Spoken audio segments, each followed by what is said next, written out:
नमस्ते बच्चों, आज हम लोग कक्षा 7वीं विषय विज्ञान के बारे में जानकारी प्राप्त करेंगे। इस पाठ के अंदर है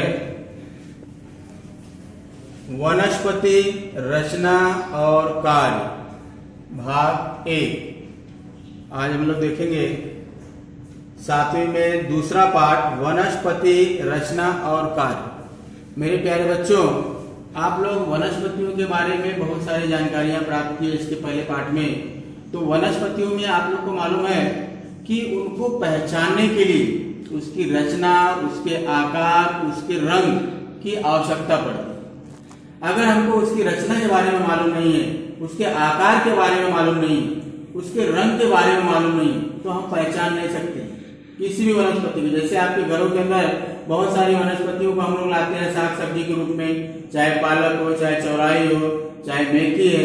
अभी ये सब वनस्पतियों को हम आसानी से पहचान लेते हैं उसकी रचना के आधार पर, किस प्रकार के उसके जो है कि आकार होते हैं, कैसी उसमें जो है कि टहनियां होती है। इन सब चीजों के आधार पे हम आसानी से पहचान जाते हैं कि ये पालक है, यह मेथी है, ये चौलाई। तो उसी के आधार पे आपको यहाँ पर देखना है, जैसे पहले आपको दिया गया है कि विभिन्न वनस्पतियों के जड़, तना, पत्ते, फूल तथा फल की अपनी विशेषता होती है। इन विशेषताओं को ध्यान में रखकर हम वनस्पतियों की पहचान करते हैं। मेरे प्यारे बच्चों, जड़, तना, पत्ती, फल और फूल, इन सभी चीजों को देख के हम आसानी से पहचान जाते हैं कि ये किस प्रकार की वनस्पति है, कौन सी वनस्पति है। अभी जैसे अगर हम लोग आम के बारे में पता करें तो आम की पत्तियों के बारे में आप लोगों ने देखा है कि आम की पत्ती किस प्रकार होती है, उसका फल कैसा होता है। इन चीजों को देख के हम आसानी से पता कर लेते हैं ये आम का वृक्ष है, यह जो है कि नीम का वृक्ष है, यह जो है जामुन का वृक्ष है।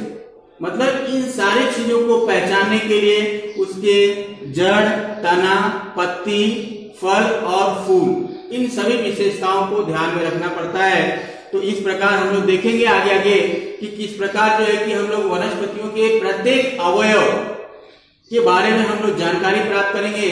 आपको मालूम होगा कि जिस तरह से हमारे शरीर में बहुत सारे अंग होते हैं, जैसे हाथ है, पैर है, मुंह है, सिर है, नाक है, वैसे ही वनस्पतियों में भी पाए जाते हैं। वनस्पतियों में मेरे प्यारे बच्चों जड़ होती है, तना होती है, पत्तियां होती हैं, फल होते हैं और फूल होते हैं। यह वनस्पतियों के अवयव है, अर्थात उनके अंग है।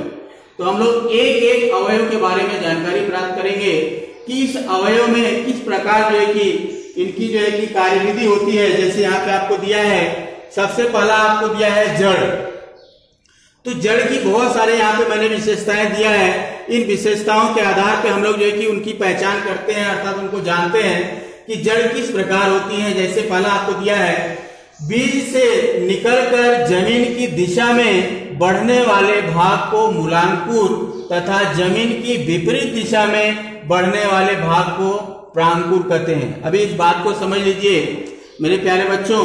आप लोग बीज का अंकुरण आप लोगों ने देखा होगा, आपके घरों में जो है कि चना वगैरह होते हैं। इसके अलावा और भी बहुत सारे जो है कि बीज होते हैं जिसका हम लोग सब्जी बनाते हैं। सब्जी बनाने के पहले हम लोग क्या करते हैं, उसको कुछ समय तक भिगो देते हैं। भिगोने के बाद उसमें से अंकुर निकलते हैं। अब उस अंकुर को अगर हम लोग ध्यान में रखें तो उस अंकुर में से दो अंकुर निकलते हैं, एक नीचे की तरफ और एक ऊपर की तरफ। जो नीचे की तरफ निकलते हैं अर्थात वो होता है मूलांकुर, और जो ऊपर की तरफ निकलता है वो होता है प्रांकुर। आप लोग देखिए किताब के अंदर आपको एक आकृति दी गई है।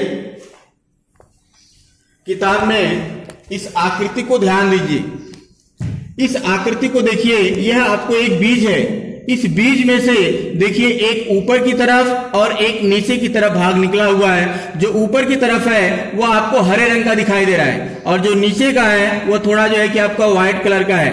अर्थात यह जब बीज का अंकुरण होता है तो उस समय दो भाग निकलते हैं। जो ऊपर जाता है वो भाग को प्रांकुर कहते हैं, और जो नीचे भाग आता है उसे हम लोग मूलांकुर कहते हैं। तो इस प्रकार जो है कि पौधों के अंदर अर्थात जो बीज का अंकुरण होता है, इस प्रकार दो भाग निकलते हैं। जो ऊपर की तरफ जाता है उसको प्रांकुर और जो नीचे की तरफ आता है उसको हम लोग मूलांकुर कहते हैं। अब देखिए, मूलांकुर से जड़ की वृद्धि जमीन के भीतर होती है। अर्थात मेरे प्यारे बच्चों, आप जान लीजिए कि जो मूलांकुर होता है वह सीधा जमीन के अंदर आता है, अर्थात उसी से जड़ की वृद्धि होती है, अर्थात उसी से जड़ निकलता है। और जो ऊपर वाला भाग जो ऊपर की तरफ जा रहा है, जिसको हम लोग प्रांकुर के नाम से जानते हैं, वह जो है कि आपको मालूम होगा उसका जो है कि निर्माण तने के रूप में होता है। अर्थात जो नीचे की तरफ आता है उससे जो है कि जड़ की वृद्धि होती है, अर्थात जड़ की वृद्धि के लिए मूलांकुर का होना आवश्यक है। अर्थात मूलांकुर से जड़ की वृद्धि होती है जो जमीन के अंदर होती है। तीसरा पॉइंट है, जड़ का जमीन के समीप वाला भाग मोटा होता है तथा वह आगे सकरा होकर नुकीला होता जाता है। आप लोग को मालूम होगा जड़ के बारे में, आप लोगों ने देखा होगा। यहाँ पे मैं आपको एक आकृति बनाकर दिखाया हूं। अब यह देखिए, आपको एक जड़ दिखाई दे रही है। अब इस जड़ का जो ऊपर का भाग आपको दिखाई दे रहा है, ये एकदम देखिए मोटा है। अब लेकिन धीरे धीरे जब ये मालूम भाग आगे की तरफ बढ़ता है तो आप देखेंगे एकदम सकरा होते जाता है, अर्थात एंड में आपको एकदम पतला दिखाई देगा। प्रारंभ में वह मोटा होता है और अंतिम जो है कि इसका जो भाग है वह एकदम सकरा होता जाता है, अर्थात नुकीला होता जाता है, पतला होता जाता है। इसके अलावा चौथा है, वनस्पतियों की जड़ों में जमीन के नीचे की ओर उपजड़ें निकलती हैं और वे तिरछी बढ़कर फैल जाती हैं। मेरे प्यारे बच्चों, आपको मालूम होगा इस जड़ के अंदर एक मुख्य जड़ होती है और उस जड़ के चारों तरफ बहुत सारी जो है कि उपजड़ें निकलती हैं, जो मालूम है वृक्ष को अर्थात मिट्टी को पकड़ के रखती है। जैसे अभी ये आपको जो है कि आपको दिख रही है कि ये मुख्य जड़ जो सीधा जमीन के अंदर जाती है, लेकिन यहाँ से जो निकला हुआ ये भाग है, जो ऐसे ऐसे भाग निकलते हैं, ये क्या होती है? उपजड़ें होती हैं जो मिट्टी को बांध के रखती है, अर्थात वृक्ष को आधार देती है। तो जो इसके अंदर जो मुख्य जड़ होती है एकदम सीधा गहराई में अर्थात जमीन के अंदर जाती है, लेकिन जो उसकी साइड में जो जड़ें होती हैं उन जड़ों को हम लोग उपजड़ के नाम से जानते हैं, अर्थात यह जड़ के अंदर पाया जाता है। और अगला है, जड़ के सिरे पर बाल जैसे महीन धागे होते हैं, इन्हें मूल रोम कहते हैं। मेरे प्यारे बच्चों, देखिए यहाँ पे आपको आकृति दिया गया है, इसके ऊपर जो कि आप धागे जैसा आप देखेंगे तो ऐसी ऐसी आपको रचना दिखाई दे रही है। जो मालूम है इसका आकार देखेंगे तो एकदम धागे जैसा एकदम महीन होता है, जिसको हम लोग मूल रोम के नाम से जानते हैं, जिसको हम मूल रोम कहते हैं। अर्थात यह जड़ के ऊपर की तरफ अर्थात जो कि बाल जैसी रचना होती है, जिसे हम लोग मूल रोम कहते हैं। अगला है, जड़ का सिरा कोमल होता है, इसी भाग से जड़ की वृद्धि होती है, उसे हानि न पहुंचे इसलिए उस पर टोपी जैसी रचना होती है, अर्थात आवरण होता है, जिसे मूल टोपी के नाम से जानते हैं। अभी देखते हैं हम लोग जड़ के अंदर जो मैंने आपको यहाँ पे आकृति बनाया है, यहाँ पे ध्यान दीजिए। यह जो भाग आप देख रहे हैं, यह जड़ का जो अंतिम सिरा होता है यह एकदम कोमल होता है, और इस कोमल भाग के ऊपर एकदम आप देखेंगे तो एक टोपी जैसी रचना होती है, जिसको हम लोग मूल टोपी के नाम से जानते हैं। अर्थात यह भाग एकदम नुकीला होता है और जो है कि एकदम कोमल होता है, और इसी भाग से जो है कि वनस्पतियां अपना जो है कि भोजन पानी को अर्थात जो है कि खनिज लवण और पानी को अवशोषित करती है। तो मेरे प्यारे बच्चों, जड़ के अंदर इतनी सारी विशेषताएं होती हैं, और जड़ के अंदर ये सारी विशेषताएं जो होती हैं जड़ के वृद्धि के लिए अर्थात वृक्ष के विकास के लिए बहुत आवश्यक है। अगर ये सारी विशेषताएं अगर मालूम है जिस वृक्ष के जड़ के अंदर नहीं पाई जाएंगी तो उस वृक्ष का अर्थात विकास नहीं हो सकता है। तो इसके विकास के लिए जड़ जो है मजबूत होना बहुत आवश्यक है। अब इस जड़ को मजबूत होने के लिए ये सारी बातें हैं, और इन बातों में से अगर आपको मालूम होगा, जैसे मैंने आपको बताया कि जड़ का अंतिम सिरा एकदम कोमल होता है, मुलायम होता है, जिसको हम लोग जिसके ऊपर मूल टोपी होती है, अर्थात टोपी जैसी रचना होती है, जिसको हम लोग मूल टोपी के नाम से जानते हैं। अगर मेरे प्यारे बच्चों उस भाग को अगर मालूम है तोड़ दिया जाए, अगर टूट जाए, तो आपको मालूम होगा उस वृक्ष की वृद्धि रुक जाएगी, अर्थात वह वृक्ष जो है कि सूख जाएगा, क्योंकि वह जमीन से खनिज लवण और पानी को अवशोषित नहीं कर सकता। ऐसे कंडीशन में उसका विकास अवरुद्ध हो जाएगा और जिससे वह वृक्ष सूख जाता है। तो ये सब जो कि जड़ के बारे में है। इसके अलावा हम लोग देखेंगे मुख्य रूप से जो जड़ें होती हैं, दो प्रकार की होती है। एक जड़ को हम लोग मूसला जड़ कहते हैं और दूसरा है तंतुमय जड़। दो जड़ें हैं, मूसला जड़ और तंतुमय जड़। दूसरी बात, अभी आपको ये मालूम होगा कि मूसला जड़ और तंतुमय जड़ें कहाँ पाई जाती है। तो आपको मालूम होगा मेरे प्यारे बच्चों, जितनी भी द्विबीजपत्री वनस्पतियों में मूसला जड़ें पाई जाती हैं, जबकि एक बीजपत्री वनस्पतियों में तंतुमय जड़ें पाई जाती हैं। अभी आपको मालूम होगा कि द्विबीज मतलब एक बीज से दो बीजों में अर्थात दो भागों में डिवाइड हो जाते हैं। जैसे आप लोग चने का देखिए, एक चने का मटर ले लें, चने का एक बीज ले लीजिए, उस बीज को एकदम भिगो दीजिए।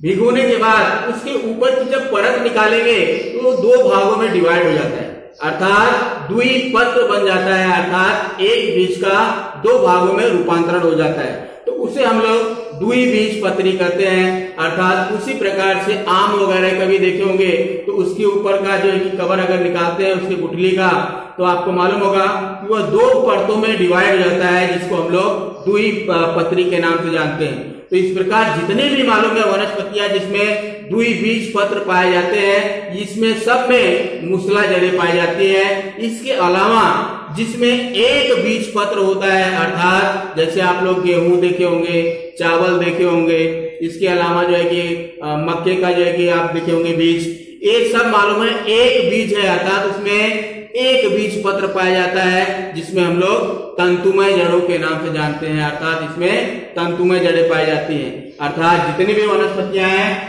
जिसमें द्विबीजपत्र पाए जाते हैं उसमें मूसला जड़ें, और जिसमें एक बीजपत्र पाया जाता है उसमें तंतुमय जड़ें पाई जाती हैं। इसके अलावा और बहुत सारी जड़ें होती है मेरे प्यारे बच्चों। जैसे देखिए मक्का, गन्ना, ज्वार जैसी वनस्पतियों में दो प्रकार की जड़ें पाई जाती हैं। एक जमीन के अंदर बढ़ने वाली और दूसरी है जमीन के ऊपर तने से निकलने वाली आगंतुक जड़ें। अभी देखिए गन्ने को आप लोगों ने देखा होगा, गन्ना है, इसके अलावा जो है कि ज्वार बाजरे का है, मकाई का आप लोगों ने पौधा देखा होगा जिससे आप लोग भुट्टा वगैरह खाते हैं। तो उसके अंदर देखेंगे तो मालूम जो तना होता है उस तने के ऊपर से भी जड़ें निकलकर जमीन के अंदर जाती हैं, और तो कुछ तो जड़ें होती हैं जो मालूम है सीधा जमीन में प्रवेश करती है। मतलब कि जो जड़ें सीधा जमीन के अंदर जाती है उसे तो हम लोग तंतुमय जड़ के नाम से जानते ही हैं। लेकिन जो ऊपर से निकलकर अर्थात तने से निकलकर जमीन में जाती है, ऐसी जड़ों को हम लोग आगंतुक जड़ के नाम से जानते हैं। अभी आप लोग देखिए इस यहाँ पे आकृति में आपको देखिए दिया गया है, यहाँ पर देखिए मेरे प्यारे बच्चों, ये देखिए आपको एक मक्के का पौधा दिखाई दे रहा है। इस मक्के के पौधे में आप देखेंगे तो इसके नीचे से जो जड़ गई है जमीन के अंदर, वह तो आपको मालूम होगा कि तंतुमय जड़ है, लेकिन इसके तने के ऊपर से भी देखो ये जड़ें दिखाई दे रही है जो हमको दिखाई दे रही है। उस जड़ को हम लोग आगंतुक जड़ के नाम से जानते हैं, जिसके कारण यह जो है कि पौधे को आसानी से जमीन के अंदर जो है कि पकड़ कर रख सकता है। अगर ये आगंतुक जड़ें नहीं होती तो आपको मालूम होगा पौधे की जो पकड़ है मिट्टी के अंदर वो हल्की होती और जिसके कारण पौधा गिर सकता है। इसके लिए उसमें आगंतुक जड़ें पाई जाती हैं, चाहे गन्ना हो चाहे मक्का हो, जिसके कारण यह पौधे को आसानी से मिट्टी में बांध के रखता है, अर्थात पकड़ के रखता है, और वह गन्ना या मक्का जो है स्ट्रेट खड़े रहता है। अगला है, अभी आपको देखिए यहाँ पर जड़ के कार्य दिया है कि जड़ें जो है कि क्या कार्य करती है। अर्थात आपको मालूम होगा बिना कार्य का कोई सजीव जो है कि जीवित नहीं रहता है। तो हर एक सजीव के लिए मतलब कि हर एक पार्ट्स का जो हमारे शरीर के अंदर जो अवयव पाए जाते हैं, जैसे हमारे शरीर के अंदर हाथ पाया जाता है, अब इस हाथ का भी काम होता है। हमारे शरीर में जो है कि कान पाए जाते हैं, इस कान का भी काम होता है। तो वैसे ही वनस्पतियों में भी यह भाग जो है इसका एक अंग है, और इस अंग का कार्य हम लोग देखेंगे कि क्या क्या होता है। जैसे आपको पहला दिया है, वृक्ष को आधार देना जड़ के कार्य है। अर्थात वृक्ष के आधार मतलब आपको मालूम होगा इतने मोटे मोटे भारी भारी विशालकाय जो है कि आपको मालूम है वृक्ष दिखाई देते हैं। अब यह वृक्ष आसानी से जो है कि वो खड़ा नहीं रह सकता, उसको खड़ा करने के लिए अर्थात उसको आधार देने के लिए जड़ें पाई जाती हैं, और यह जड़ें जो है कि खूब गहराई में जाती हैं, जिससे वृक्ष हिल डुल नहीं सकता, अर्थात एक जगह पे स्ट्रेट खड़े रहता है। अगर यही जड़ अगर मालूम उसकी मजबूत नहीं होती तो आप लोगों ने देखा होगा कि वृक्ष गिर जाते हैं। अर्थात उसकी जड़ों के पास की अगर मिट्टी को हटा दिया जाए, निकाल दिया जाए, तो वह जो है कि आसानी से जो है कि वृक्ष जो है गिर सकता है। तो इसके लिए जो जड़ें होती हैं वो मिट्टी को पकड़ के रखती है, बांध के रखती है, जिससे वृक्ष जो है वहां पे स्टेट रूप से अर्थात खड़े रह सके। अर्थात आधार देने के लिए वनस्पतियों में जड़ पाई जाती है। दूसरा है जमीन से खनिज लवण और पानी अवशोषित करना। मेरे प्यारे बच्चों, आपको मालूम होगा जमीन से वनस्पतियों का जो खाना पानी तैयार करने के लिए जो मालूम है पानी प्राप्त करती है, जो मालूम है खनिज लवण प्राप्त करती है, ये जमीन से प्राप्त करती है और वो जमीन से उनकी जड़ों द्वारा अवशोषित कर लिया जाता है। अवशोषित करने के बाद वह जो है कि रस वाहिनियों के माध्यम से उनकी पत्तियों तक पहुंचाया जाता है, जिसके माध्यम से वहां पर उनका भोजन तैयार होता है। अर्थात जमीन से खनिज लवण और पानी को अवशोषित करने का जो कार्य होता है वो जड़ें करती है। अगला पॉइंट है मिट्टी को जकड़े रखना जड़ के कार्य। अर्थात मिट्टी को पकड़ के रखना। मैंने आपको पहले बताया था जहां पे मालूम है घासें पाई जाती है, जहां पे पेड़ पौधे पाए जाते हैं, वहां की मिट्टी उखड़ती नहीं है। अर्थात वहां की मिट्टी जो है कि एकदम ये जड़ें क्या होती है उनको बांध के रखती है, जिससे वहां की मिट्टी पानी के बहाव में बहती नहीं। लेकिन जहां पे मालूम है जड़ें नहीं पाई जाती है, जहां पे घास नहीं पाई जाती है, वहां की मिट्टी खुली हुई अवस्था में होती है और आसानी से पानी के साथ बह जाती है। तो मिट्टी को बांध के रखने का जो कार्य होता है ये जड़ करती है। तो ये जड़ के कार्य है। पहला आप लोगों ने देखा कि वृक्ष को आधार देना, जिसके माध्यम से वह वृक्ष खड़े रहते हैं। दूसरा आप लोगों ने देखा जमीन से खनिज लवण और पानी को अवशोषित करने का कार्य जड़ें करती है। और लास्ट आप लोगों ने देखा था कि मिट्टी को पकड़ के रखने का कार्य भी जो है जड़ें करती है। अगर मिट्टी नहीं रहेगी तो आपको मालूम होगा कि वहां से मालूम है वो जो जड़ें आपको दिखने लगेगी और जिसके कारण वृक्ष गिर सकते हैं। इसके अलावा अभी मेरे प्यारे बच्चों आप लोग को मालूम होगा कि क्या तुम जानते हो, आपको एक प्रश्न है कि कोलकाता के इंडियन बोटेनिकल गार्डन में लगभग 250 वर्ष पुराना बरगद का वृक्ष है जो बहुत बड़े परिसर में फैला है। इस वृक्ष में हजारों जटाएं हैं। अभी आपको मेरे प्यारे बच्चों मालूम होगा बरगद को आप लोगों ने देखा होगा, बहुत मोटे मोटे बरगद होते हैं जिसकी टहनियां बहुत मोटी मोटी होती है और उनकी उन डालियों में से आप लोगों ने देखा होगा कि एक रस्सी नुमा भाग जो है कि वो जमीन के ऊपर झूलते हुए नजर आता है। जो रस्सी जैसा भाग आपको जमीन पे झूलते हुए दिखाई देता है वह उसकी जटा होती है। अर्थात वह जटा जिसको हम लोग जड़ के नाम से जानते हैं। अर्थात बरगद के अंदर ये जटाएं जो होती है जड़ का कार्य करती है। अर्थात वृक्ष जो है कि आप लोगों ने देखा होगा कि जितना बड़ा होगा, जितनी मतलब कि भारी मात्रा में मोटाई होगी उसकी, उतनी ज्यादा मात्रा में उसमें जो है कि जटाएं पाई जाती हैं, जिससे वृक्ष को आधार देने का काम करती हैं। अर्थात चारों तरफ से ये जटाएं उस वृक्ष को जो है कि मजबूती से बांध के रखती हैं, अर्थात जो है कि पकड़ के रखती है, जिसके कारण वृक्ष जो है कि वो मजबूती से खड़ा रहता है। इसके साथ ही साथ आपको मालूम होगा, यहाँ पे मैंने आपको बताया कि एक कोलकाता में इंडियन बोटेनिकल करके एक गार्डन है और इस गार्डन में 250 वर्ष पुराना, सोचिए 250 साल वर्ष पुराना एक बरगद का वृक्ष है। इस बरगद के वृक्ष के कारण जो कि वहां पे हजारों मात्रा में जो है कि जटाएं निर्मित हैं और इन जटाओं से ज्यादा मात्रा में फिर नए बरगद की निर्मित हुई है। अर्थात मानो वहां पे जंगल जैसा व्याप्त हो चुका है। अर्थात वहां पे जंगल जैसी मतलब वहां पे पूरा परिसर जो है कि वृक्षों से भरा हुआ दिखाई देता है, बरगद के वृक्षों से। तो यह जो है कि एक बरगद की विशेषताएं हैं कि उस जटा से भी नए पौधे की अर्थात निर्मित होती है। तो यह जो है कि कोलकाता के इंडियन बोटेनिकल गार्डन में पाया जाता है। इसके अलावा आपको मेरे प्यारे बच्चों आपको गृह कार्य दिया गया है। इस गृह कार्य को बखूबी ध्यान से पढ़िए और जो है कि अपने गृह कार्य की कॉपी में लिखकर शुक्रवार और शनिवार को वीडियो में जो है कि इसको शेयर करें, जिससे आपका गृह कार्य चेक हो सके। पहला है जड़ों की विशेषताओं को गृह कार्य की कॉपी में लिखकर याद करना। जो मैंने आपको इतनी सारी विशेषताएं बताया, इन सारी विशेषताओं को कॉपी में लिखकर और उसको याद करना है। दूसरा है जड़ के कार्य लिखकर याद करो। अर्थात जो जड़ के मैंने आपको कार्य बताया। तो मेरे प्यारे बच्चों इस सारे कार्य को बखूबी जो है कि आप गृह कार्य की कॉपी में कीजिए, उसको याद कीजिए और शुक्रवार और शनिवार को जो है कि अपने ग्रुप में उसको शेयर कीजिए, जिससे आपका होमवर्क जो है कि प्रत्येक लोगों के पास पहुंच सके और जो आपका चेक हो सके। इसके साथ ही साथ यह भी मालूम हो सके कि कौन बच्चा गृह कार्य कर रहा है, कौन गृह कार्य नहीं कर रहा है। जब आप शेयर करेंगे तो मालूम पड़ेगा। तो इन्हीं के साथ मैं अपनी वाणी को विराम देता हूं। धन्यवाद।